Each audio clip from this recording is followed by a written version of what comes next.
Alam ko kung paano magdisiplina ng mga bata. Alam mo naman ang mga bata sa panahon ngayon, nagiging sutil. Gusto mo bang maging ganun si Tris? Mig, subaybayan mo naman yung pamangkin ko. Alam mo, hindi mo na kailangan sabihin sa akin yan. Lagi kong binabantayan si Trudis. Hindi matatapos ang linggong ito at mawawala na siya sa pamamahay na ito. Hala ka, galit yun sa'yo. Kakainin ka nun. Tama na po, uuwi na lang po ako. Dito muna sila para makapag-adjust si Trudis. Talaga po, Papa? Oo.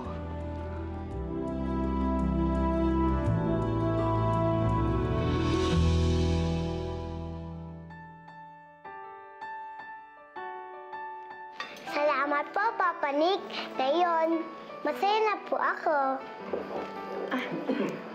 Bakit, Trudis? Hindi ka ba masaya nung wala pa kami dito? Malungkot ka ba?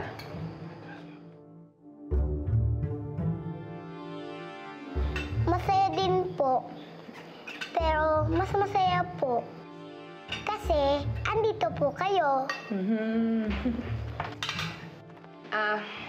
Excuse me lang ha, parang sumama yung pakiramdam.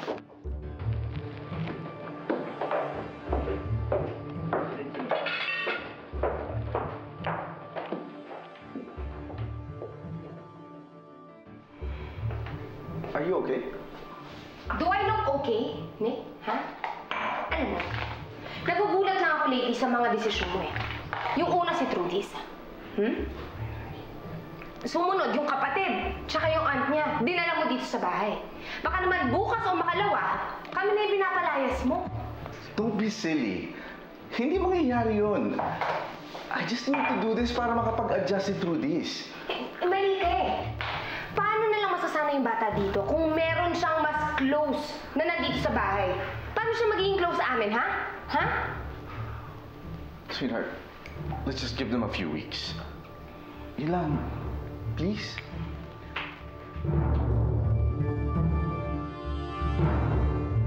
Sugar, huwag kang magpapahalata sa kuya Nick mo. Mami, bakit ganun? Hindi pa ba ina-fit Trudis na yun? Ngayon, kasama pa natin yung kapatid niya, tita. Baka pagtulungan nila ako. Baka agawin nila ang toys ko. Hindi naman tayo papayag doon. Hindi tayo papayag. Pero for now, kailangan cool lang tayo, anak. Let's just play along. Ganun lang. Diba? Bakit ka nakatagnan sa akin? Mami, inubos mo yung cake ko. Hindi, may konti pa naman. Sige, sa'yo. Ito naman parang aagawang ka. Sige na. Sir Nick, maraming salamat ho talaga ulit at pinayagan niyo kaming makasama si Trudis dito. Eh, kung kalabisan ho kami, pwede naman ho kaming... O kahit ako na lang po, kahit ako, pwede po ako mag-uwian. No. Hindi, dito lang muna kayo. Ako nga daw magpasalamat eh. Kung hindi dahil sa inyo, baka mawala na naman sa akin ang anak ko. Oh? Eh, bakit naman po mangyayari yun? Ay, naku. Ewan ko ba dyan kay Nick? Praning lang yan. Alam mo, okay naman kami dito lahat, Trudis. Masaya naman kami. Talaga? Salamat talaga. Sana talaga okay lang sa inyo na nandito kami. Okay lang. Sure, no problem.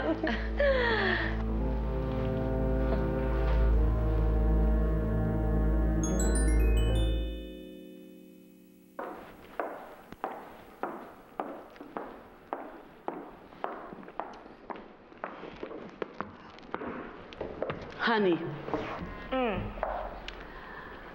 Ano yung tingin mo dun sa tita ni Trudis?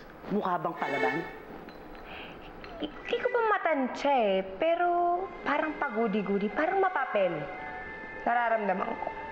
Kung ganon, hindi yan dapat makapwesto dito. Dapat ngayon, mas lalo mong didikitan ng asawa mo. Baka mapalapit pa yan kay Nick. Hindi naman ako papayag niyan, ma. Ito lang Parang minsan hindi ko rin matansya yung sinik eh. Parang sinasadya niya tong lahat. Sinusubukan niya ba ako? Well, kung ganyan, dapat kuidaw tayo sa mga kilos natin. If I know, yung Mercedes na yan ay isa ring impostor. Kaya, bago ka maagawan ng trono, kailangang kwatsahan mo mabuti ang iyong hari. Tama ka dun. Lagi akong tama. Ang galing mo dun. Lagi akong magaling, anak. Sweetheart, I'll just take Yeah? the kids to the farm.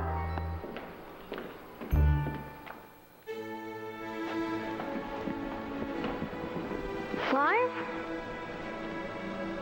Oo. Farm daw. Ba to? Tawag yan, yellow candle. Tingnan mo, parang candle. Wow! Ang ganda naman dito, Sir Nick. Thank you. Pinaghihirapan talaga namin yung mga yan. O yun. Tingnan mo yan, ang ganda ng colors nun, oh. Sir! Ay, ay. Pinaro. Ay ka, dali. Yun, gusto mo. Sir! Please. Basta. Kadiri ka! Bakit ba palagi ka nalang nakahubad? Parang kinakamusta ka lang eh. Mainit eh. Pinagpapawisan ako, tsaka ang lagkit, kaya ako pupunas. Teka, ayaw mo ba? Yak! Ang kapal talaga ng mukha mo. Alam mo, ba't ka ba ganyan? Paminsan, okay ka naman, pero madalas hindi. Ewan ko sa'yo, diyan ka na nga. Shed, saglit. Ito, parang binibiro ka lang eh. Relax. Chill ka lang. Smile. Ba't ka ba lagi nakasimangot? Eh kapag nakangiti ka, ang ganda-ganda mo.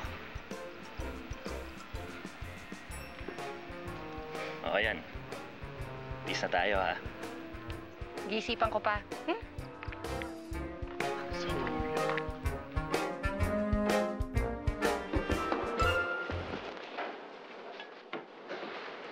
Ay, naku ma'am.